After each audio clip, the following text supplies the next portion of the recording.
Trump के इक़्तिदार में आने के बाद दुनिया के सफारती, तिजारती और जंगी ज़ाब्ते यकसर बदलते दिखाई दे रहे हैं। जो आलमी निज़ाम दहाइयों तक इत्तेहादियों, तिजारती माहिदों और मुश्तरका सिक्योरिटी मुफादात पर खड़ा था, अब वो ताकत, टैरिफ और दबाव की सियासत में तहलील होता हुआ नजर आ रहा है। ऐसे में कनाडा जैसे रवायती अमरीकी इत्तेहादी का चीन की तरफ वाज़ेह झुकाव, नए तिजारती माहिदे और कैनेडियन वज़ीर आज़म मार्क कार्नी का उसे न्यू वर्ल्ड ऑर्डर से ताबीर करना वाशिंगटन के लिए किसी सफारती बम से कम नहीं है। गुज़श्ता प्रोग्राम्स में हम आपको ये बता चुके हैं कि किस तरह अमेरिका ने अपने करीबी इत्तेहादियों की अगर बात की जाए तो उन पर भारी टैरिफ आयद किए। कनाडा को जो स्टील है, एल्यूमिनियम है, गाड़ियों और लकड़ी के महाज पर शदीद दबाव का सामना करना पड़ा था और इसी दबाव ने ओटावा को मुतबादिल मंडियों की तलाश पर मजबूर कर दिया है। चीन के साथ 49,000 इलेक्ट्रिक गाड़ियों की दरामद, तवानाई और तजारत में ताउन और वजारती सतह के रवाबित की बहाली दरअसल उसी स्ट्रैटेजिक शिफ्ट का तसलसल है। और ये तब्दीली महज एक तजारती फैसला नहीं बल्कि ताकत के तवाज़ुन में एक वाज़ेह दरार है। और वाशिंगटन की अगर बात की जाए, जहाज चीनी गाड़ियों को कौमी सलामती का खतरा करार दिया जा रहा है, वहीं उसका करीबी इत्तेहादी उन्हें अपनी मंडी में जगह दे रहा है। अमरीकी हुक्काम की सख्त वार्निंग्स, पछताओं के बयानात और सरहद पार दाखिले पर पाबंदी की धमकियां इस बात का एतराफ़ हैं कि यह कदम अमरीका के तयशुदा असर रसूख को बराह रास्त चैलेंज कर रहा है। यही वो मकाम है जहां ट्रंप दौर की खारजा पॉलिसी खुद अपने खिलाफ सवाल बन जाती है। और अगर इत्तेहादियों की बात की जाए तो उन पर दबाव, तजारती जंगें और यकतरफा फैसले अब ऐसे रद्द-ए-अमल पैदा कर रहे हैं जो आलमी सफबंदी को नई शक्ल दे रहे हैं। कनाडा का चीन की तरफ झुकाव इस बदलते आलमी मंजरनामे की एक अलामत है, जहां न्यू वर्ल्ड ऑर्डर का नारा अब सिर्फ ताकतवर रियासतों का बयानिया नहीं बल्कि इत्तेहादी भी अपनी बका के लिए नई समतों का इंतखाब करते दिखाई दे रहे हैं। ये तमाम तर सूरत हाल सामने है। इस पर तफसीली तौर पर बात करने के लिए मुझे प्रोग्राम में ज्वाइन किया है माहिर मईशत हारून शरीफ साहब हमारे साथ मौजूद हैं और major general retired Tariq Rashid sahab हमारे साथ ही हैं। लेकिन मैं चाहती हूँ कि हारून शरीफ साहब आपकी इस पर माहिराना राय ली जाए। आप देखें कि being the neighbouring country of US और अमेरिका ने कितना टफ टाइम कनाडा को दिया वो हम सब ने देखा, लेकिन अब जो हम डेवलपमेंट देख रहे हैं कि रुख किया गया चीन का, मगर अब जो स्टेटमेंट सामने आ रही है, आपको लगता है कि ये एक माशी या फिर स्ट्रैटेजिक एतबार से बड़ा चैलेंज हो सकता है अमेरिका के लिए, कनाडा का टिल्ट करना चाइना के टुवर्ड्स? जी बहुत शुक्रिया। देखिए, इस वक्त जो दुनिया है, आपने नए ग्लोबल वर्ल्ड ऑर्डर की बात की, इसको हम लोग ज़्यादातर एक न्यू ग्लोबल डिसऑर्डर की बात कर रहे हैं क्योंकि जो एक ट्रेडिशनल मल्टीलैटरल तरीका था जिसमें ममालिक एक दूसरे से पार्टनरशिप्स करते थे, काम करते थे, डोनाल्ड ट्रंप ने उसको डिसरप्ट कर दिया और बायलैटरली उन्होंने अपने टैरिफ्स के थ्रू, अपने अलाइनमेंट्स के थ्रू एक अपनी मार्केट की पोजीशन को यूज़ करते हुए ममालिक पे दबाव बढ़ाना शुरू कर दिया। उसके नतीजे में एक तो इन्वेस्टमेंट के रिस्क बढ़ गए हैं और दूसरा उनके जो इत्तेहादी ममालिक थे, कनाडा जैसे, मुझे बिल्कुल तज्जुब नहीं है जो कुछ हो रहा है। मैं आज ही सुबह बीजिंग से आया हूँ एंड इसके ऊपर बड़ी तफसीली बहुत से और ममालिक से भी बात कर रहा हूँ।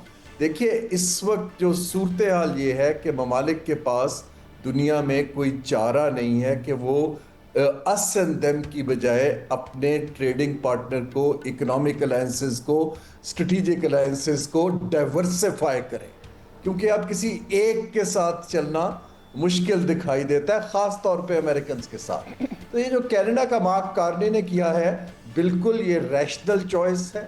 कनाडा के जो चीन की मंडी है, जो कि अपनी ज़्यादातर एक्सपोर्ट्स वेस्ट में यूनाइटेड स्टेट्स को कर रही थी, अब टैरिफ्स के बाद उनकी एक्सपोर्ट्स अमेरिका से कम होती दिखाई दे रही हैं।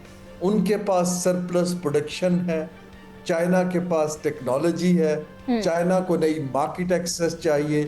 जहाँ तक कनाडा है, उनके पास नेचुरल रिसोर्सेज हैं, एनर्जी की स्ट्रेंथ है और उनकी लोकेशन बड़ी क्रिटिकल है। They are the neighboring to the United States of America. Yes. तो दोनों अगर अपनी स्ट्रेंथ्स को लेवरेज करते हैं, लेकिन इसमें अहम बात सोचने की यह है कि अब ये नए बायलैटरल अलायंसेस इमर्ज कर रहे हैं। जो मैं देख रहा हूँ अब चीन के साथ, चीन इस वक्त बायलैटरल से 3 या 4 ममालिक की अलायंसेस की तरफ भी देख रहा है, और यहाँ पर पाकिस्तान एक रोल प्ले कर सकता है, क्योंकि कनाडा और चीन की प्रॉक्सिमिटी का डिस्टेंस ज़्यादा है। अगर हम कुछ मसनूआत को यहाँ बनाना शुरू कर दें और एक दूसरे ममालिक में ट्रांसपोर्ट करें, तो हम इनकी कॉस्ट ऑफ डूइंग बिजनेस कम कर सकते हैं। हमें स्ट्रेटेजिकली सोचना पड़ेगा कि ग्लोबल चेंजेस में हाउ टू रीपोजिशन पाकिस्तान, ताकि हमारा फायदा भी हो सके।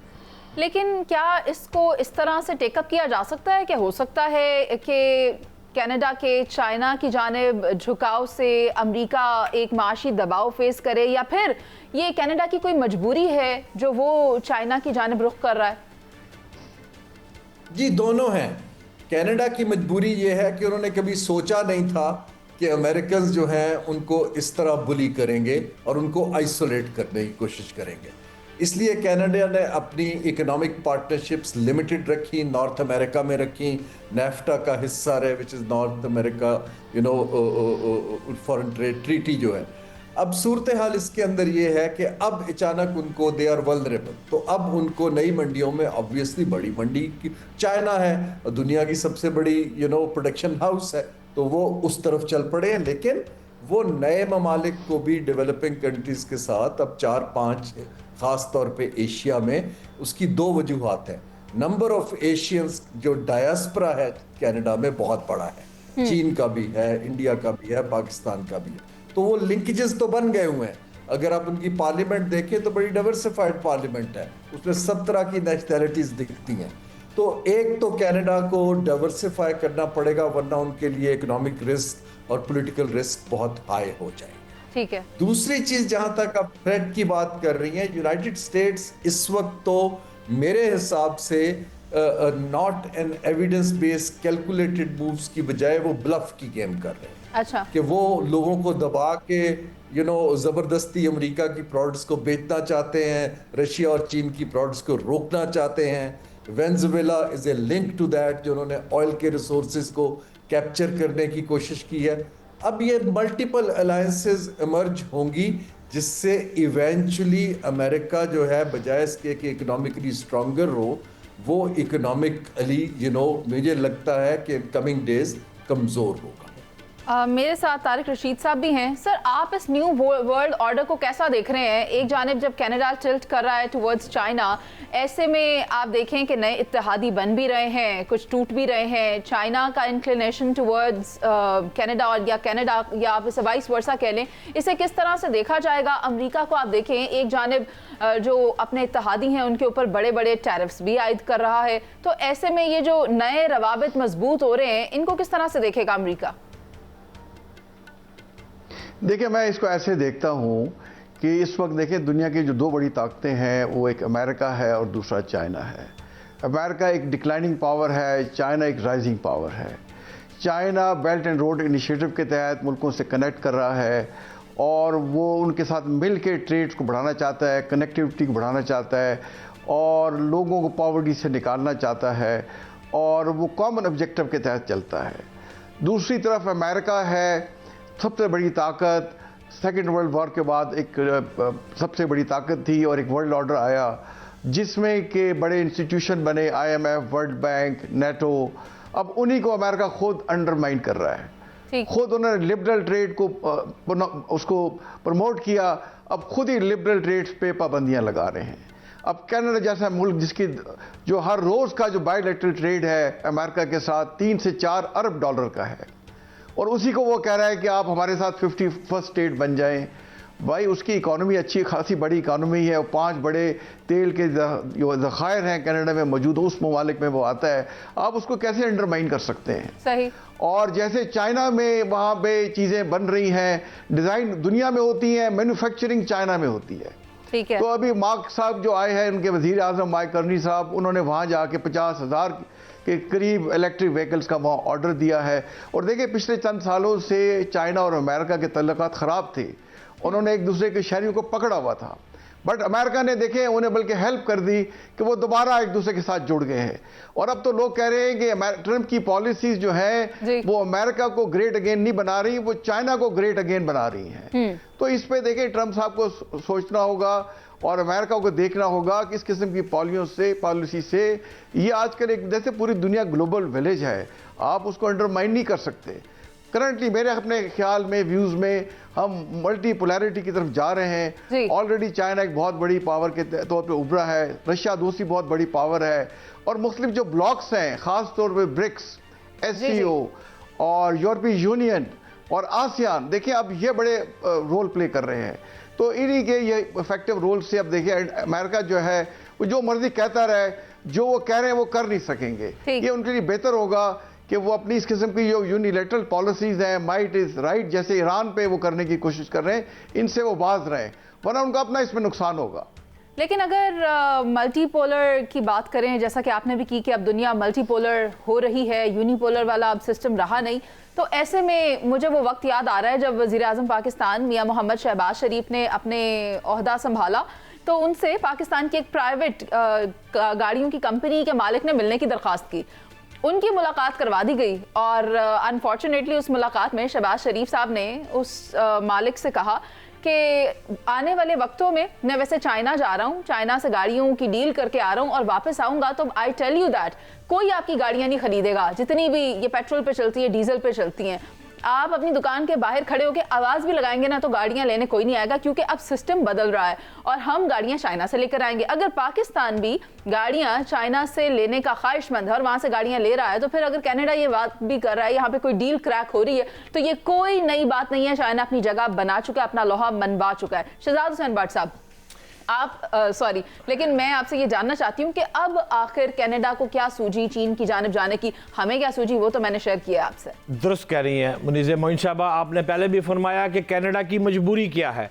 उसका जवाब सीधा ये है कि कनाडा की मजबूरी ये है कि सदर ट्रंप का आप बयान देखें ना, सदर ट्रंप ने कनाडा पर भारी टैरिफ आयद कर दिया है और वो तो कह रहा है कि मेरी 51वीं रियासत है जनाब।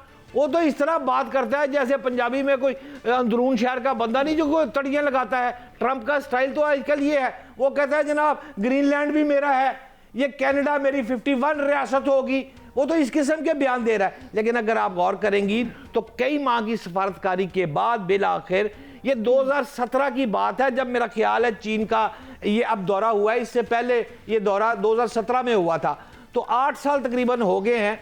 अब ये असल कहानी ये है कि बे सफारतकारी के बाद अब ये जो दौरा हुआ है मार्क कार्नी का चाइना के साथ, शी जिनपिंग के साथ, इस दौरे में जो कनाडा के वजीर आज़म है उन्होंने एक फिक्रा जो कहा है वो करोड़ रुपए का फिक्रा है। उसने कहा है कि दुनिया में न्यू वर्ल्ड ऑर्डर जन्म ले रहा है।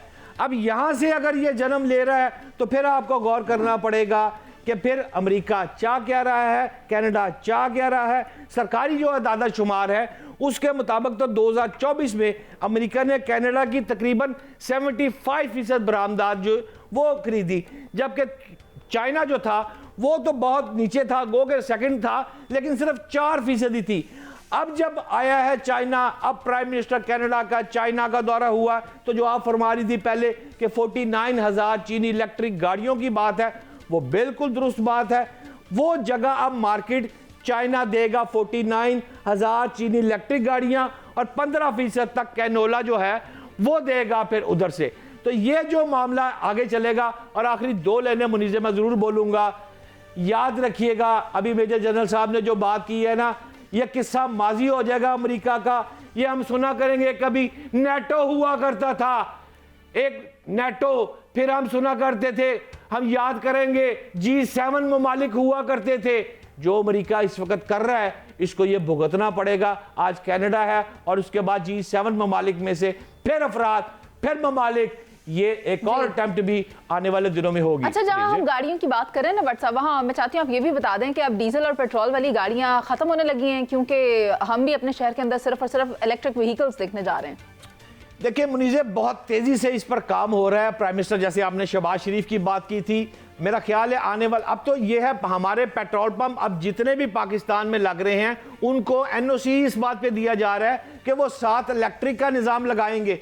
इस वजह से आने वाले दिनों में मैं समझता हूँ कि बहुत बड़ी तादाद में इलेक्ट्रिक गाड़ियाँ पाकिस्तान में चल रही होंगी। ठीक है भट्ट साहब, आपका शुक्रिया, लेकिन मैं यहाँ इतना कहना चाहूँगी कि नेशनल इंटरेस्ट को रखते हुए कनाडा ने चीन का इंतखाब किया है और चीन के साथ डील्स क्रैक करने जा रहा है, लेकिन अमेरिका ये चाहता था कि चीन और रूस के ऊपर दबाव रखे, लेकिन चीन ने किस तरह शानदार तरीके से महारत का मुजाहरा करते हुए उसके नेबरिंग जो कंट्री है कनाडा के साथ अगर ये डील क्रैक कर ली तो फिर आप देखें कि बिल्कुल कैसे, अगर ये कहा जाए कि अमेरिका के नाक तले क्या हो रहा था उसको पता नहीं था तो ये गलत ना होगा।